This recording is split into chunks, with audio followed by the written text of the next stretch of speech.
September 12, 1958. 11:47 p.m. Lenox Lounge, Harlem. Big Sam's hand was trembling, not shaking, trembling. There's a difference. Shaking is fear. Trembling is when your body knows something your mind hasn't accepted yet. His fingers wrapped around the pistol grip, the metal warm from being pressed against his chest for the last 2 hours. $50,000. That was the price the 5 families had put on Bumpy Johnson's head. And Samuel Foster, Big Sam, the man who'd stood beside Bumpy for 5 years, the man Bumpy called brother, the man who'd taken 2 bullets that were meant for Bumpy's heart, had taken that contract. The jazz band was playing Coltrane. My Favorite Things. The saxophone curled through cigarette smoke like a snake through tall grass. 300 people packed into Lenox Lounge, musicians, hustlers, politicians, preachers who shouldn't have been there, and women who definitely should have. The smell of cognac and fried chicken and expensive perfume mixed into something that smelled like Harlem itself. Sam stood at the bar, bourbon in front of him, untouched. His eyes fixed on the corner table where Bumpy Johnson sat with his back to the room, deep in conversation with 2 city councilmen. Vulnerable, exposed. 1 shot to the back of the head, that's all it would take. Sam checked his watch. 11:45, 2 minutes. He thought about his daughter Keisha, 7 years old. Tuberculosis eating her lungs 1 breath at a time. The charity ward at Harlem Hospital where the sheets were gray, and the nurses were tired, and children died in the middle of the night without anyone noticing until morning. He thought about the $50,000 waiting for him, enough to save her, enough to save all of them. 11:46, 1 minute. Sam set down his glass, his hand moved inside his jacket. The weight of the gun was familiar. He'd carried this same weapon for 5 years. He knew exactly how it would kick when he fired. He knew exactly how loud it would be. He started walking, through the crowd, past the musicians, past the hustlers who nodded at him with respect because everyone knew Big Sam. Everyone trusted Big Sam, that was the point. 15 feet from Bumpy's table, 10 feet, 5 feet. The bartender, Marcus, been there 20 years, looked up from polishing a glass. Something in his eyes changed. He saw Sam's hand inside his jacket. He saw the angle of Sam's approach. He opened his mouth to shout a warning. Too late. Sam drew the weapon, aimed at the back of Bumpy Johnson's head, point-blank range, and pulled the trigger. Click. Nothing. The firing pin struck empty air. No explosion, no bullet, just a small metallic click that somehow echoed louder than any gunshot ever could. The jazz band stopped mid-note. Conversations died mid-sentence.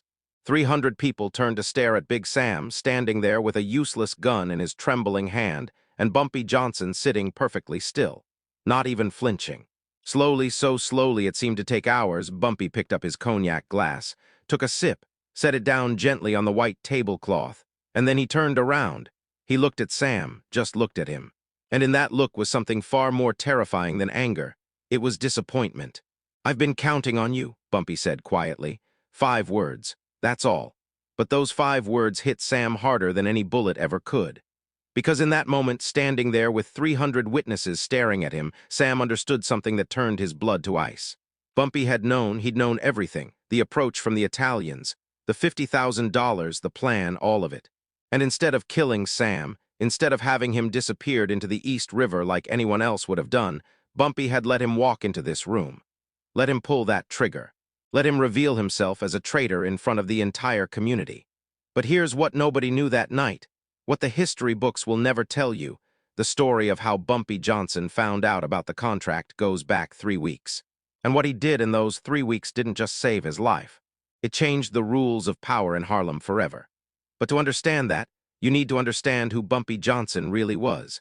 And that story starts 30 years earlier, with a 10-year-old boy stepping off a train from South Carolina with nothing but a suitcase and a bump on his head.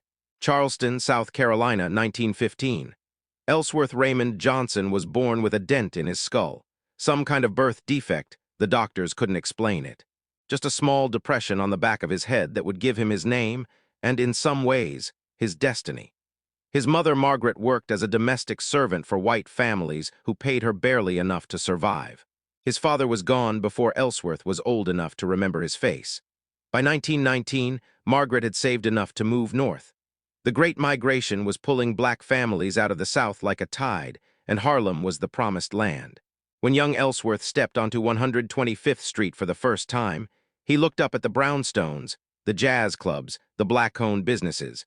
and said something his mother would remember for the rest of her life. "Mama, I'm gonna own this place someday." He was 10 years old. He meant every word. But Harlem wasn't kind to dreamers. Within a year, Ellsworth, now called Bumpy by the neighborhood kids who'd noticed his skull, was running with street gangs. Small stuff at first. Lookout for dice games, messenger for numbers runners, the kind of work that kept food on the table when his mother's wages couldn't. And then he met Stephanie Sent, Claire. Now, if you don't know who Stephanie Sent, Claire was, you need to understand. She was the most powerful black woman in America in the 1920s. They called her the numbers queen. She ran a gambling empire that made millions, owned politicians, and refused to bow to anyone, especially the Italian mob that was trying to take over Harlem's rackets. Bumpy was 15 when St. Clair noticed him. He'd gotten into a fight with 3 Italian enforcers who were trying to shake down a candy store on 127th Street. The store owner was an old woman named Mrs. Patterson, who'd given Bumpy free peppermints when he was hungry. When the Italians showed up demanding protection money, Bumpy happened to be there, 3 against 1. Bumpy put 2 of them in the hospital. St. Clair heard about it by sundown. She sent for him the next morning. "You've got heart," she told him, sitting in her parlor surrounded by fine art and silk curtains. "But heart gets you killed. What you need is a brain." She took him under her wing, taught him how to read people, taught him how to build loyalty, taught him the most important lesson he'd ever learn. Power isn't about making people fear you, it's about making people need you. That lesson would save his life 3 decades later. By 1930, Bumpy was St. Clair's right hand. By 1932, the Italian mob, specifically Dutch Schultz, had declared war on Harlem's black-owned numbers operations. The war was brutal. People died. But Bumpy and St. Clair held the line. Then Bumpy got arrested for assault. The judge, paid off by the Italians, gave him 10 years in Alcatraz. Alcatraz, the Rock. Most men went in as criminals and came out as broken animals. Bumpy went in as a street soldier and came out as a general. He read every book in the prison library. Philosophy, military strategy, psychology.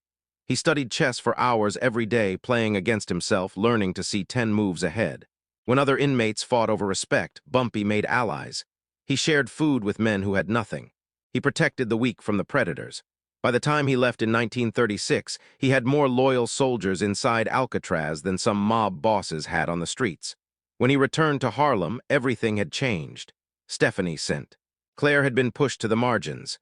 Dutch Schultz was dead, killed by the Italian mob for being too violent, too unpredictable.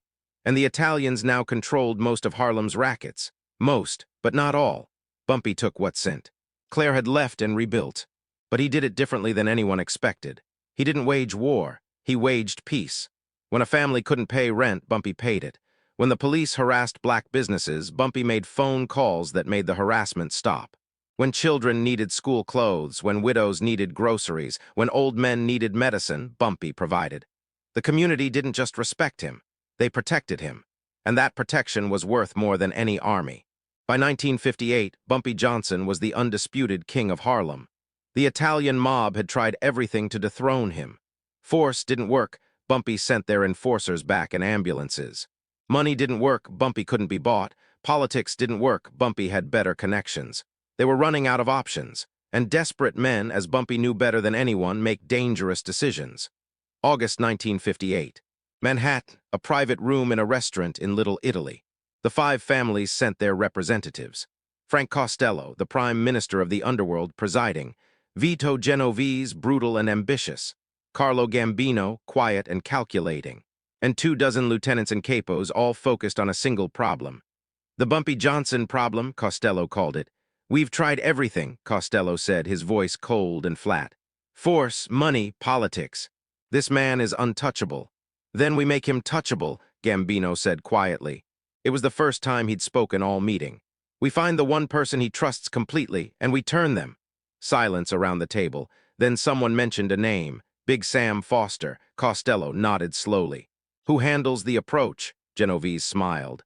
"I've got just the man, Tony Maroney. He doesn't break legs, he breaks minds. If there's a weakness, he'll find it." And there was a weakness. A little girl named Keisha with tuberculosis, medical bills piling up, and a father who would do anything to save her. Tony Maroney was a specialist. He didn't collect debts with baseball bats. He collected them with information. He knew what men feared, what they loved, what they would die for, and more importantly, what they would kill for. August 20th, 1958, 3 weeks before the shooting. Big Sam was leaving his apartment on 132nd Street when a black Cadillac pulled up. The window rolled down. Tony sat in the backseat, smiling like an insurance salesman. "Sam, right? Big Sam, I've heard a lot about you." Sam's hand moved toward the .45 at his waistband. "Who's asking?" "A friend. Someone who wants to make you a very wealthy man."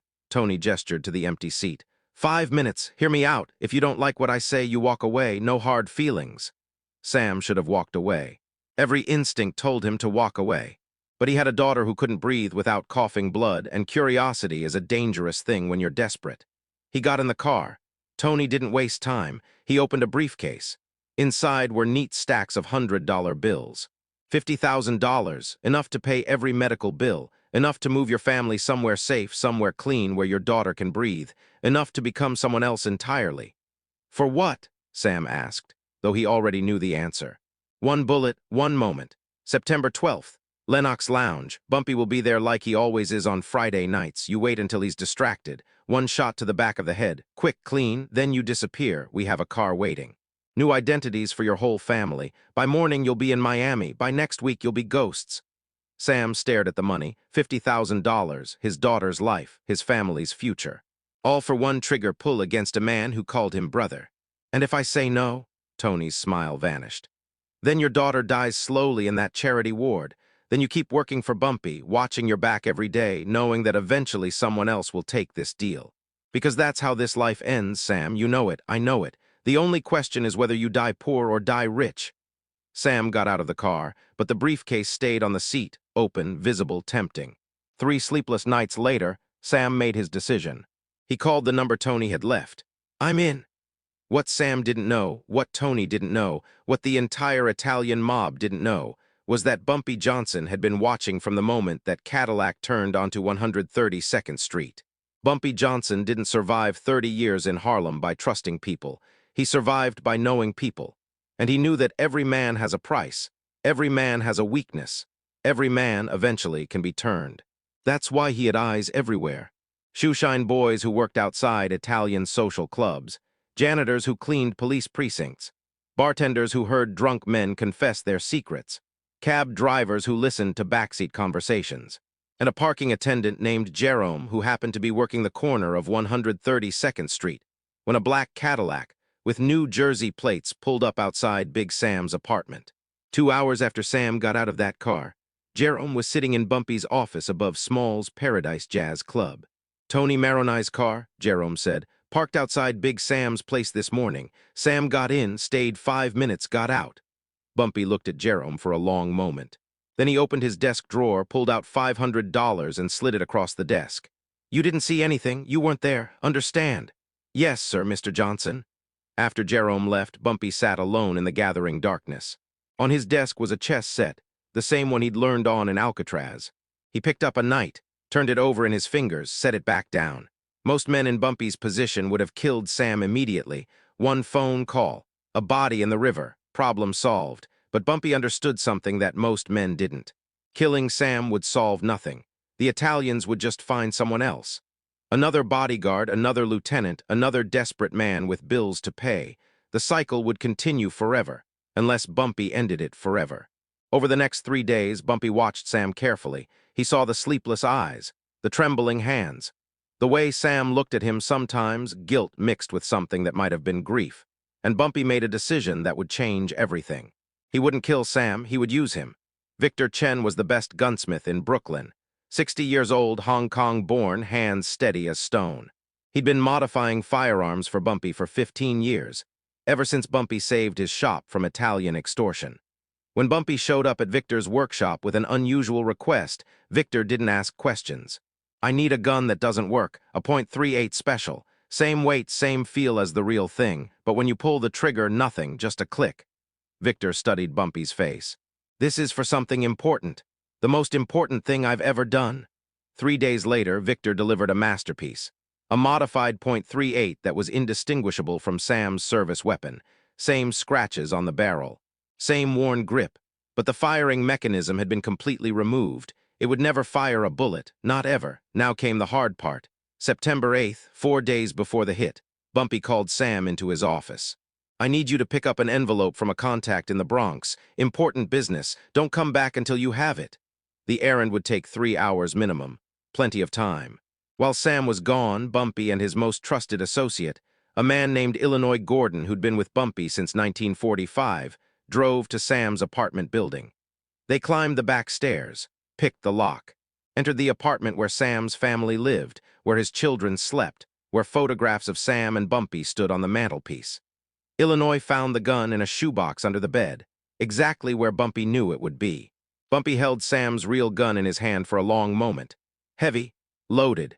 He could end this now. No confrontation, no witnesses, just 2 shots, one for Sam, one for his brain, and the problem disappears. But that wasn't the lesson. That wasn't the message. Bumpy placed the dummy gun in the shoebox, put it back under the bed, and then he did something that Illinois would wonder about for years. He went to Sam's kitchen table and wrote a check, then another, then another. Every medical bill from Harlem Hospital paid, a separate check for $5,000 for the family. He sealed them in an envelope and tucked it into his jacket. "Let's go," Bumpy said. Illinois didn't ask questions. That's why he'd lasted 14 years. September 12, 1958. The night arrived slowly, the way nights do when you know something is coming. At Lenox Lounge, the Friday crowd gathered early. Marcus, the bartender, polished glasses and watched the door. The jazz band warmed up Coltrane's outfit, minus Coltrane himself, who'd canceled last minute. The city councilmen arrived at 9 p.m. for their meeting with Bumpy. The topic: a new housing development in Sugar Hill, affordable units for families being displaced by urban renewal. Bumpy arrived at 10 p.m. impeccable gray suit, trademark fedora. He took his usual corner table back to the room, the same position he always took, vulnerable, exposed. Marcus noticed something different about Bumpy that night. A calmness that didn't match the circumstances, an almost peaceful quality in his eyes. "Everything all right, Mr. Johnson?" Bumpy smiled. "Everything is exactly how it should be." Across town, Sam stood in his apartment. His daughters were asleep, Keisha wheezing softly, the other 2 curled together in the bed they shared. His wife Martha sat at the kitchen table, watching him. "You've been different lately," she said. "Distant." "What's going on?" "Just work stuff," Sam said. He kissed her forehead. "I'll be late tonight, don't wait up." He walked to the closet, reached under the bed for his gun, checked the chamber, loaded as always, tucked it inside his jacket. He kissed each of his daughters. Keisha stirred, opened her eyes. "Daddy, where are you going?" "Work, baby girl, I'll be back before you wake up." He walked out into the Harlem night. The streets were alive, music from windows, laughter from stoops, the smell of fried chicken from corner joints, the distant wail of a saxophone from some club down the block. Sam walked through it all like a ghost, already separate from this world he was about to betray. Lenox Lounge was 8 blocks away. It took him 20 minutes. Every step was a choice. Every step was a chance to turn back. He didn't turn back. 11:30 p.m. Sam entered the club, ordered bourbon. The bartender, Marcus, poured it without conversation. But Marcus watched him. Something in Sam's eyes. 11:35. Sam moved closer to Bumpy's table, still at the bar but with a better angle. 11:40. Sam's hand moved inside his jacket, just checking. The gun was there. The gun was always there. 11:43. The jazz band launched into My Favorite Things. The saxophone climbed higher and higher. 11:45. Sam finished his bourbon. His hands had stopped trembling. That was the strange thing. The closer he got, the calmer he became. Like a man walking toward the electric chair who's finally accepted his fate. 11:46. He set down his glass, started walking. The crowd parted without knowing why. People stepped aside as Sam moved through, a familiar face, the bodyguard, nothing unusual. 11:47. Sam was directly behind Bumpy's chair, 6 feet, 4 feet, 2 feet. He drew the gun, Marcus saw it. His hand reached under the bar for the shotgun he kept there. Sam aimed at the back of Bumpy's head, point-blank range. His finger tightened on the trigger. He thought of Keisha, he thought of the money, he thought of the life he was giving his family. He pulled, click. The sound of a firing pin hitting nothing. The music stopped. The conversation stopped. 300 people turned to stare. And Bumpy Johnson, still sitting, still calm, picked up his cognac glass and took a slow sip. Then he turned around. The look he gave Sam wasn't anger. It wasn't surprise. It was disappointment, the kind of disappointment a father gives a son who's failed him. "I've been counting on you," Bumpy said. Sam's hand opened. The useless gun clattered to the floor. His legs gave out. He sank to his knees in front of 300 witnesses, the whole world watching his shame. "I'm sorry," Sam sobbed. "God, Bumpy, I'm sorry. My daughter, she's dying. I couldn't." "I know about your daughter." Bumpy's voice was quiet, but it carried through the silent room. "I've known for 6 months. You think I don't take care of my people?" He reached into his jacket and pulled out the envelope, dropped it on the table. "Every medical bill, paid this morning. There's a check in there too, $5,000. For whatever you need." Sam stared at the envelope, his face crumbled. "But why didn't you just tell me?" Bumpy leaned forward. "Because I needed to know. I needed to know if you'd choose their money over our brotherhood, if you'd choose 50,000 Italian dollars over everything we built together." He paused. "Now I know." He stood up. 5'9", but in that moment he seemed 10 feet tall. "You're going to leave Harlem tonight, take your family, disappear. I don't care where, Detroit, Chicago, wherever. But if I ever see your face in this city again, if I ever hear your name spoken in this neighborhood again—" He stopped. Let the silence speak for him. Sam nodded, tears streaming. "And Sam!" Bumpy's voice dropped to barely a whisper. "When the Italians ask what happened tonight, and they will ask, you tell them exactly what you saw. Tell them Bumpy Johnson knew. Tell them he's always known. Tell them they can't buy loyalty in Harlem. And tell them if they ever try something like this again." He smiled, a cold, dangerous smile. "I won't be this merciful." Sam stood on shaking legs, picked up his useless gun, and walked out of Lenox Lounge past 300 pairs of eyes into the Harlem night. He went home, woke Martha, told her everything. They packed in silence. By 3 a.m., they were in a borrowed car heading south. Sam looked back at the Harlem skyline one last time, the brownstones, the streetlights, the world he'd known for 20 years. He would never see it again. After Sam left, Bumpy stood alone in the middle of Lenox Lounge. 300 people watching, 300 witnesses to what had just happened.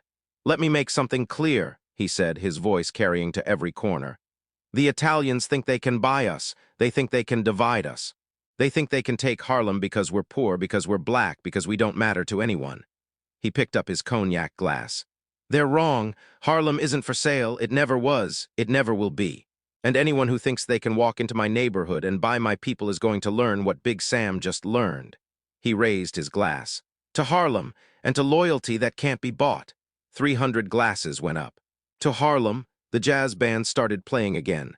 Conversations resumed. Within minutes, the lounge was back to normal music, laughter, life, but nothing was normal. Everything had changed. Word spread through the underworld like wildfire. By morning, every mobster from Boston to Baltimore had heard the story. The 5 families called an emergency meeting the next day. Frank Costello was furious, not at Bumpy, at Tony Maroney. "You said this was foolproof. You said Foster was solid." But Carlo Gambino understood something Costello didn't. "We can't beat this man," Gambino said quietly.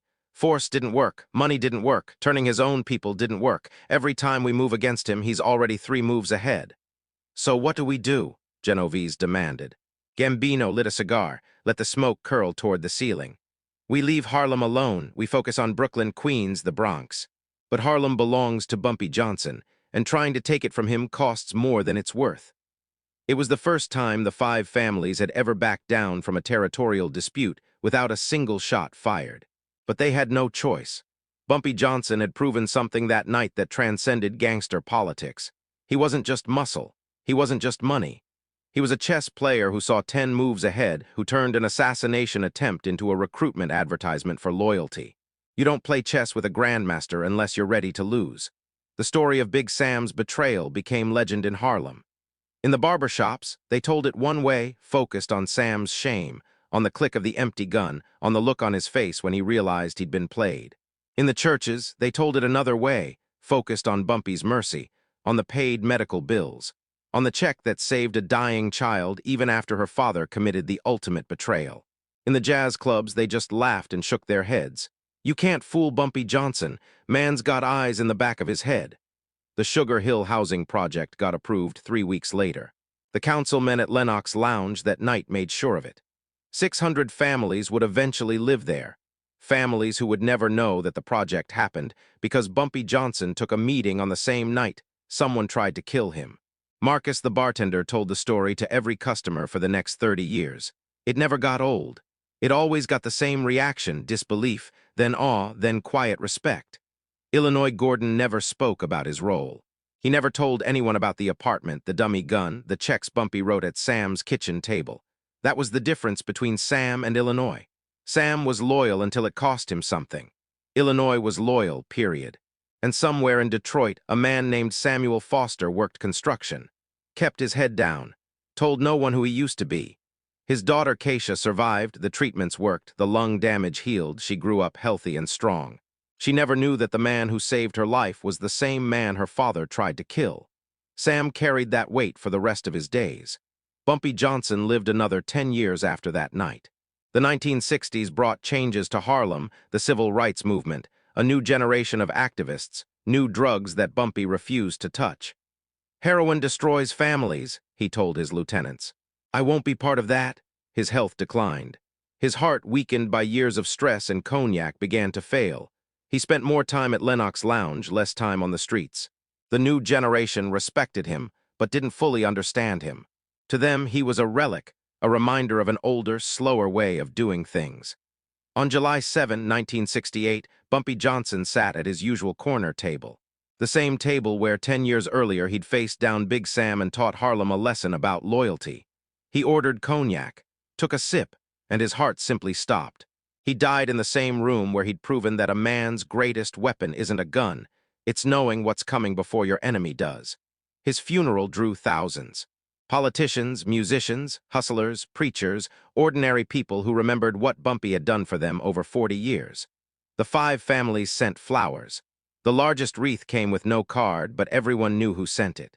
Somewhere in Detroit, Sam Foster read about it in the newspaper. He sat down at his kitchen table, put his head in his hands, and cried for the man he'd betrayed. The man who'd saved his daughter's life anyway. The man who'd given him mercy instead of bullets. The most complicated tears he would ever cry. So what's the lesson here? It would be easy to watch this story and see it as entertainment, a gangster tale, a crime drama, something to pass the time. But there's something deeper here, something that applies whether you're running a criminal empire or just trying to survive. Lesson 1, the most dangerous weapon isn't a gun, it's information. Bumpy survived because he knew what was coming. He had eyes everywhere. He paid attention to what others ignored, the parking attendants, the shoeshine boys, the janitors. While the Italian mob focused on power plays and big moves, Bumpy built an intelligence network out of invisible people. That network saved his life. Lesson 2, mercy can be more devastating than violence. Bumpy could have killed Sam. It would have been easy, expected, even justified. Instead, he let Sam live, let him walk out in shame, let him tell the Italians exactly what happened. That mercy became a message. It told everyone watching that Bumpy Johnson wasn't afraid. He wasn't desperate. He was so far ahead of his enemies that he could afford to be generous. Lesson 3. Real power comes from being needed, not feared. The Italian mob tried to take Harlem for 30 years. They failed because they didn't understand this basic truth. Bumpy didn't rule through violence, he ruled through service. He paid rent for struggling families. He protected black businesses from police harassment. He put food on tables and clothes on children. The community didn't just respect him, they protected him. And that protection was stronger than any army. The story of Big Sam isn't really about a traitor. It's about what happens when desperation meets opportunity without loyalty. Sam loved his daughter. That love was real. But when the Italians offered him money, he chose the transaction over the relationship. He forgot that Bumpy would have helped him if he just asked. And Bumpy's story isn't really about a gangster. It's about what happens when intelligence meets patience meets mercy. He saw the betrayal coming. He could have prevented it a dozen different ways. Instead, he let it play out, turned his enemy's plan into his own victory, turned a moment of weakness into a demonstration of strength. Chess, not checkers, always chess. Look, if this story taught you something, if you're sitting there thinking about loyalty, about strategy, about the difference between reaction and anticipation, do me a favor. Hit that like button. It takes 1 second, and it tells the algorithm to show this story to more people who need to hear it. And if you're not subscribed yet, what are you waiting for? This channel is dedicated to the untold stories of legends like Bumpy, the people history books forgot but the streets still remember. We're dropping these stories regularly, and trust me, they only get better. Drop a comment below. I want to know, could Bumpy have handled this differently? Was he right to let Sam walk out alive? Or would you have made a different choice? Turn on notifications because next time, we're telling the story of how Bumpy Johnson walked into Lucky Luciano's office in 1952, completely unarmed, completely alone, and walked out with the deal that made him the undisputed king of Harlem. You really don't want to miss that one. Remember, in Harlem, respect wasn't given, it was earned. And Bumpy Johnson, he earned his every single day.